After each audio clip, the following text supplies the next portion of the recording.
ইরানের সঙ্গে খুবই ভালো আলোচনা হয়েছে ট্রাম্পের দাবির পর ইসরায়েলের দফায় দফায় ক্ষেপণাস্ত্র হামলা। ইসরায়েলের তেল আবিবে ইরানের ক্ষেপণাস্ত্র হামলায় অন্তত ৪ জন আহত হয়েছেন বলে জানিয়েছে দেশটির সংবাদমাধ্যম হারেজ। সংবাদপত্রটির প্রতিবেদনে বলা হয়, আজ মঙ্গলবার ক্ষেপণাস্ত্রের আঘাতে ওই শহরের বেশ কিছু ভবন ক্ষতিগ্রস্ত হয়েছে। জরুরি সেবা সংস্থাগুলো বলেছে, ক্ষেপণাস্ত্র আঘাত হেনেছে এমন একটি স্থানে ৪ জন আহত হয়েছেন।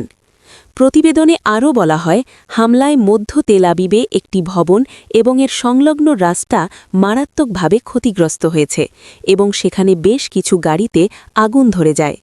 এছাড়া রসহেইন এলাকায় ভূপাতিত ক্ষেপণাস্ত্রের ধ্বংসাবশেষ পড়ে সামান্য ক্ষয়ক্ষতি হয়েছে, তবে সেখানে কোনো আহত হওয়ার খবর পাওয়া যায়নি।